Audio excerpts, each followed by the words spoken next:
കഷ്ടപ്പാടും ദുരിതം അനുഭവിച്ച് ജീവിക്കുന്ന മനുഷ്യൻ പലപ്പോഴും ഇടക്കൊന്ന് ആഹ്ലാദിക്കാനായിട്ട് ആഗ്രഹിക്കും. അതിൻ്റെ ഒരു വലിയ ആഹ്ലാദമാണ് ഭഗവതിക്കാവിലെ ഉത്സവം അവനെ സംബന്ധിച്ച്. അവൻ ആ ഉത്സവത്തിന് ഉറഞ്ഞിട്ടുണ്ട്. അപ്പം ആ ഉത്സവങ്ങളൊക്കെ ഒഴിവാക്കിയിട്ട് മുന്നോട്ട് പോകാൻ പറ്റുമെന്ന് വെച്ചിട്ടുണ്ടെങ്കിൽ ഇല്ല. എന്തിനാണ് ഈ ആനകളിങ്ങനെ ഉത്സവത്തിന് നിരക്കണം?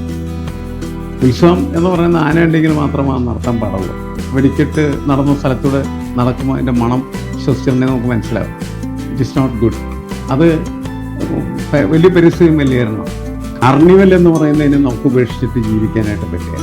കാർണിവൽ വേണം, ഉത്സവം വേണം. ഹിന്ദു മതഗ്രന്ഥങ്ങളിലോ ഇന്ത്യൻ ഭാരതീയ സംസ്കാരവുമൊന്നുമായിട്ട് യാതൊരു ബന്ധവുമില്ല ഈ വെടിക്കെട്ടിന്.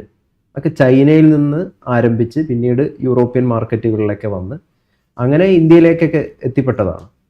അങ്ങനെയുള്ളൊരു വെടിക്കെട്ട് പല ദുരന്തങ്ങളും കേരളത്തിലും ഇന്ത്യയിലാകമാനം പല സ്ഥലങ്ങളിലൊക്കെ ഉണ്ടാക്കുന്നു. ഇതിനിടയിലാണ് ശിവകാശിയിൽ തമിഴ്നാട്ടിലിപ്പോൾ 23 പേരാണ്ട് മരിച്ചില്ല. അതെ, ഈ വെടിക്കെട്ട് നിർത്തലാക്കണ്ടേ ശരിക്കും? എന്തിനാണ് ഈ ക്ഷേത്രങ്ങളുമായി ബന്ധപ്പെട്ട ആഘോഷങ്ങൾ? അല്ല, കഴിഞ്ഞ ദിവസം തിരുവനന്തപുരത്ത് ഒരു ഡോക്ടർ എന്നെ വിളിച്ച് സംസാരിച്ചു.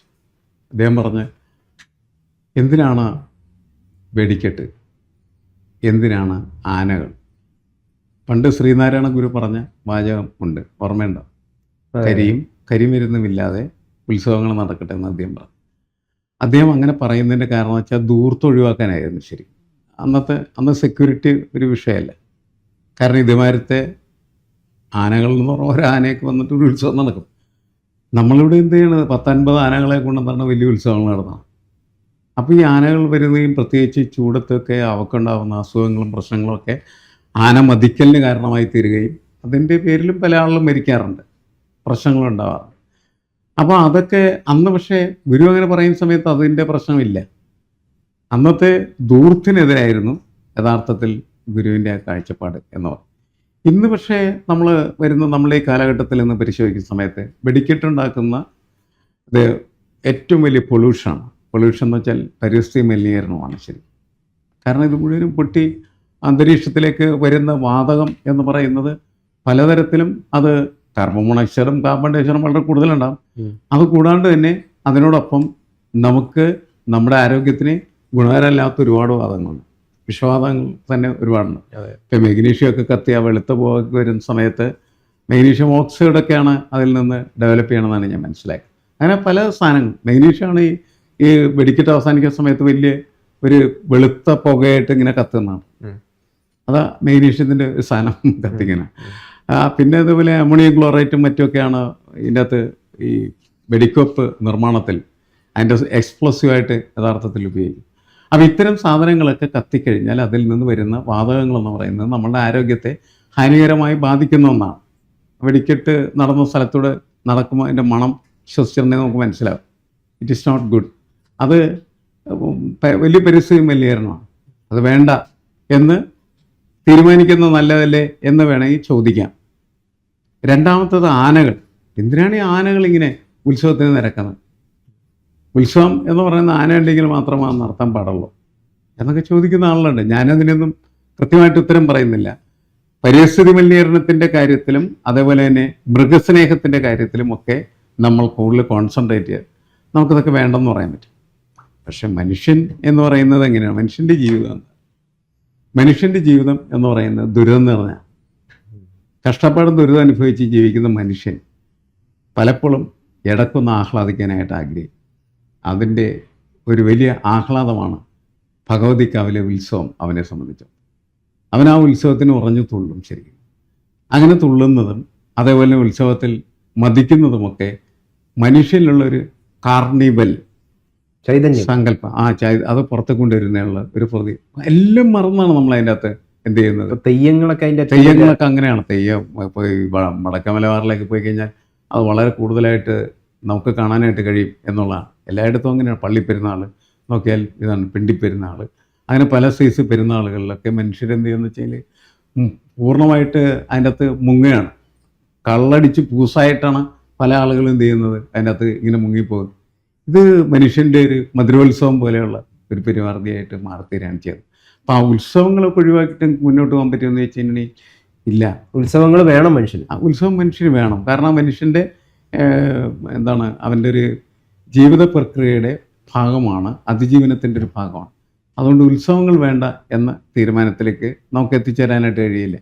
ഉത്സവങ്ങൾ എന്ന് പറയുന്നത് എന്താണ് ഇത് ഇത്രയേ ഉള്ളൂ അതിൻ്റെ ഒരു അർത്ഥം എന്ന് പറഞ്ഞിട്ടുണ്ടെങ്കിൽ അവൻ്റെ ദുരിതങ്ങളിൽ നിന്നുള്ള ഒരു മുക്തി, ദുരിതമുക്തിയുടെ കാലമാണ് ശരിക്കും. ദുരിതമില്ലാത്ത ഒരു സമയം എല്ലാം അവൻ മറന്ന് അതിനകത്തങ്ങ് മുങ്ങുകയാണ് ചെയ്തത്. വെടിക്കെട്ട് അവസാനിപ്പിക്കണോ ഇത്തരം ദുരന്തങ്ങൾ ഉണ്ടാകുന്നതിൻ്റെ പശ്ചാത്തലത്തിൽ? പാരിസ്ഥിതികപരമായിട്ടുള്ള കുറേയധികം കുഴപ്പങ്ങൾ ഉണ്ടാകുന്നതിൻ്റെയൊക്കെ കാരണത്തിൽ ഇപ്പം ഇലഞ്ഞിത്തര മേളം, അങ്ങനെയുള്ള പല മേളങ്ങൾ, ഇൻസ്ട്രുമെൻ്റൊക്കെ ഉപയോഗിച്ചിട്ടുള്ള വാദ്യോപകരണങ്ങൾ ഉപയോഗിച്ചിട്ടുള്ള കുറേ പരിപാടികളുണ്ട്. ഇത് ആന്തരികമായിട്ട് ഇത് കേൾക്കുമ്പോൾ നമുക്കുണ്ടാകുന്ന ഒരു അനുഭൂതിയുണ്ട്, അല്ലെങ്കിൽ നമ്മളിൽ ഉണ്ടാക്കുന്ന ഒരു മാറ്റമൊക്കെ ഉണ്ടാവും. ഈ വെടിക്കെട്ട് കൊണ്ട് എന്താണ് എന്തെങ്കിലും ഉപകാരം? വെടിക്കെട്ട് എന്ന് പറഞ്ഞാൽ വെടിക്കെട്ട് കാഴ്ചയുടെ ഒരു ഉത്സവമാണല്ലോ ശരിക്കും. ഒരു സാഹസികമായിട്ടുള്ള കാഴ്ചയുടെ ഉത്സവം എന്നാണ് വെടിക്കെട്ടുമായിട്ട് എനിക്ക് തോന്നിയിട്ടുള്ള. വിഷ്വൽ മാത്രമല്ല, അത് നമ്മളെ അതിൻ്റെ അകത്ത് കൂടുതൽ ഹരം കൊള്ളിക്കുന്ന കാര്യം എന്ന് വെച്ചാൽ അതിൻ്റെ അകത്ത് സാഹസികതയുടെ ഒരു അംശം കിടക്കുന്നു. അഡ്വഞ്ചർ എന്ന് പറയുന്നത് ഉണ്ട് അതിനകത്ത്. പലരും നമ്മൾ തന്നെ ചെയ്യുന്ന അങ്ങനെയാണ്, മനസ്സിലായി. ഈ കയ്യിൽ വെച്ച് ഇങ്ങനെ പടക്കം കത്തിച്ചെറിഞ്ഞ് പൊട്ടിക്കാനൊക്കെ ശ്രമിക്കുന്നതെന്ന് പറഞ്ഞിട്ടുണ്ടെങ്കിൽ അതിൻ്റെ ഒരു ഭാഗമാണ്. അതുപോലെ ഈ നമ്മുടെ ഇർക്കിലിപ്പടക്കം എന്ന് പറയുന്ന പടക്കം ഉണ്ടല്ലോ, പാളിപ്പടക്കം, നന്നായിരിക്കും. ഒരു 10-50 പടക്കമൊക്കെ ചിലപ്പോൾ അത് നമ്മൾ എന്ത് ചെയ്യുന്ന വെച്ചാൽ കത്തിച്ചിട്ട് കയ്യിലിങ്ങനെ കൊണ്ടാണ്. അപ്പോൾ നമ്മുടെ തൊട്ടടുത്ത് കിടന്നാണ് പൊട്ടണം ശരിക്കും പറഞ്ഞു. നമ്മുടെ മേത്തൊക്കെ അത് പൊട്ടിത്തെറിക്കും, പക്ഷെ നമുക്കതൊരു ഹരമാണ്. അതിലാണ് ഈ അഡ്വഞ്ചർ കിടക്കുന്നത്, സാഹസികത കിടക്കുന്നത്. അപ്പം ഒരു സാഹസികമായിട്ടുള്ള ഒരു കാഴ്ചയുടെ അംശം കൂടി വെടിക്കെട്ടുകളിലുണ്ട് എന്നുള്ളതാണ്. പിന്നെ ഈ വെടിക്കെട്ട് നിർമ്മാണത്തിൽ പങ്കാളികളായ ആളുകളൊക്കെ അത് വളരെ വിശദമായിട്ട് വിശദീകരിച്ചു കൊടുക്കുന്നുണ്ട്. വിശദീകരിച്ചു കൊടുക്കുമ്പോൾ എന്തുമാത്രം ആവേശമാണ് അവർക്ക്.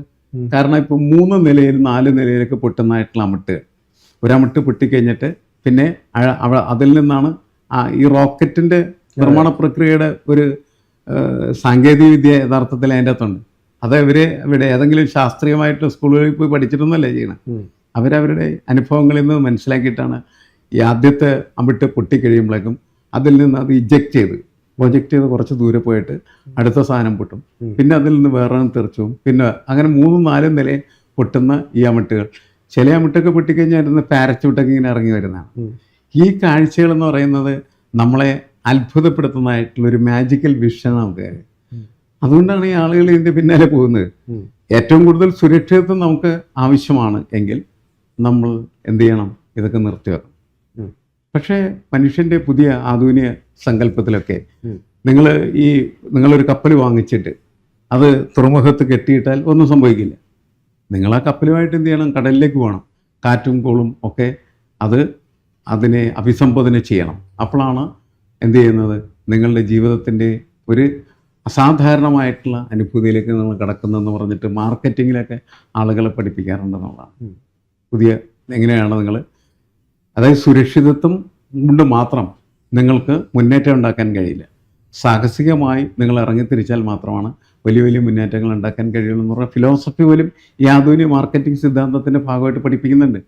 അതിൻ്റെ ഒരു പാർട്ടൊക്കെയാണ് ശരിക്കും പറഞ്ഞാൽ ഈ വെടിക്കെട്ടിൻ്റെ അത്യാഹിതവും അതുമായി ബന്ധപ്പെട്ട് കിടക്കുന്നതിൻ്റെ സാഹസികതയൊക്കെ. മനുഷ്യനൊന്നും ഉപേക്ഷിക്കാൻ തയ്യാറാവില്ല. നമ്മളത് പറയും, വേണ്ട ഈ സാധനം വേണ്ട, ഈ സാധനം ഇല്ലെങ്കിൽ നമുക്ക് വളരെ സുരക്ഷിതമായിട്ടിരിക്കാം. പക്ഷെ അത് പറഞ്ഞ് നമ്മൾ സുരക്ഷിതമായിരിക്കാനല്ല ആഗ്രഹിക്കും. ഇപ്പോൾ ഒരു മകന് നമ്മൾ മോട്ടോർ ബൈക്ക് വാങ്ങിച്ചു കൊടുക്കുന്ന സമയത്ത് അവനോട് വളരെ സുരക്ഷിതമായിട്ട് കൊണ്ടു നടക്കണം പറയും. അവൻ പക്ഷേ എന്ത് ചെയ്യും? അത് റേസ് ചെയ്ത് അസാധാരണമായിട്ടുള്ള ഇതിൽ കൊണ്ടുനടന്ന് അപകടങ്ങളിലൊക്കെ ചെന്ന് പെടാറുണ്ട്. അപ്പം ഈ വാങ്ങിച്ചു കൊടുക്കുന്ന അച്ഛനോട് ആളുകൾ തനിക്ക് വേറെ പണിയൊന്നും ഉണ്ടായിരുന്നു, മകനെ മരണത്തിലേക്ക് പറഞ്ഞയക്കാൻ വേണ്ടിയിട്ട് മരണവണ്ടി വാങ്ങിച്ചു കൊടുത്താണ് എന്നൊക്കെ ആളുകൾ ചോദിക്കും. പക്ഷേ ഇങ്ങനെയൊക്കെയുള്ള സംഭവം ഉണ്ടെങ്കിലും നിങ്ങളെന്ത് ചെയ്യും? നിങ്ങളുടെ മകന് വണ്ടി വാങ്ങിച്ചു കൊടുക്കും, അവനതുകൊണ്ട് പോകും. ഇത് ജീവിതത്തിൻ്റെ ഒരു ഭാഗമാണ്. അതുകൊണ്ട് ഈ വെടിക്കെട്ടും അപകടങ്ങളും ഒക്കെ മനുഷ്യ ജീവിതത്തിൻ്റെ ഭാഗമാണ്. ഒരെണ്ണമുണ്ടായി കഴിയുമ്പോൾ കുറേ ആളുകൾ ചർച്ച ചെയ്യും. പക്ഷേ എന്തിലും നമ്മൾ ശ്രദ്ധിക്കേണ്ട ഒരു കാര്യം എന്നെനിക്ക് തോന്നിയിട്ടുള്ളത്, കാർണിവൽ എന്ന് പറയുന്നതിന് നമുക്ക് ഉപേക്ഷിച്ചിട്ട് ജീവിക്കാനായിട്ട് പറ്റുകയില്ല. കാർണിവൽ വേണം, ഉത്സവം വേണം, പക്ഷേ അതൊരിക്കലും നമുക്ക് അപകടം കൊണ്ടുവരുന്നതാകരുത്, നമ്മളുടെ ജീവിതത്തിന് ഹാനി ഉണ്ടാക്കുന്നതാകാൻ പാടില്ല. അതിനെന്തൊക്കെ പ്രിക്കോഷൻസ് നമുക്ക് വേണം, അപ്പൊ ആ ആർക്കാണ് പ്രിക്കോഷൻസ് എടുക്കണം. ഈ ഗുണങ്ങളൊക്കെ ഉം. ഉണ്ടെന്നിരിക്കെ ആർക്കാണ് അപ്പം വെടിക്കെട്ട് വേണ്ട അല്ലെങ്കിൽ നിർത്തലാക്കണമെന്ന ആവശ്യം ഉള്ളത്?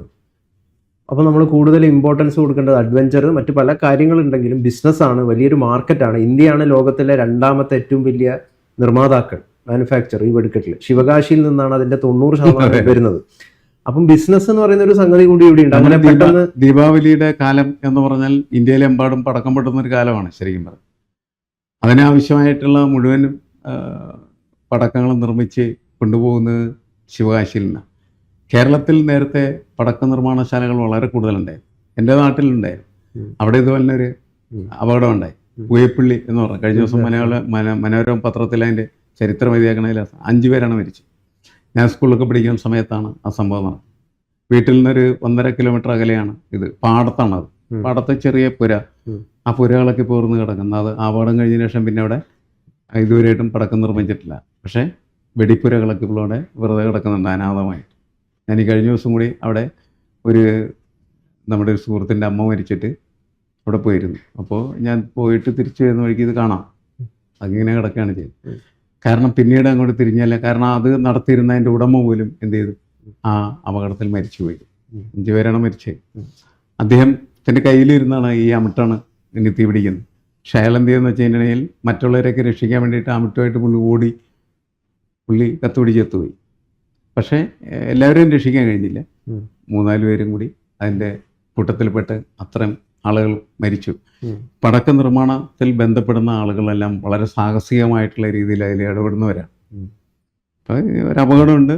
ആ അപകടം ഇല്ലാതാക്കുന്നതിനാവശ്യമായിട്ടുള്ള പ്രിക്കോഷൻസ് ചെയ്തുകൊണ്ട് അത് ചെയ്യുകയാണെങ്കിൽ വെടിക്കെട്ടപ്പം നിർത്തലാക്കേണ്ടതാണോ പറയുന്നത്? അല്ല, വെടിക്കെട്ട് നിർത്തലാക്കണം എന്ന് നമ്മൾ പറയുമ്പോൾ മനുഷ്യൻ്റെ ഒരു കാർണിവൽ കൺസെപ്റ്റ് വേണ്ട എന്ന് പറയുന്നതിന് തുല്യമായിത്തീരും. അല്ല, നമുക്ക് പുതിയ 2 ആവശ്യങ്ങളാണ്, 2 കാര്യങ്ങളിലാണ് ഞാനത് വേണ്ടത്. പുതിയ രീതികൾ നമുക്ക് പിന്തുടരാമല്ലോ. ആ പുതിയ രീതിയിൽ പിന്തുടരാം. ഇപ്പോൾ ഈ ഇലക്ട്രോണിക് സംവിധാനത്തിലൂടെയൊക്കെ ഇതൊക്കെ നടത്തുന്നുണ്ട്. അതൊക്കെ ആവാം. പക്ഷെ എന്തായാലും നമുക്ക് ഈ പൊല്യൂഷൻ ഉണ്ടല്ലോ, എന്താണ് ഈ പരിസ്ഥിതി മലിനീകരണം, അത് വളരെ അപകടകരമാണ് ഇക്കാര്യത്തിൽ.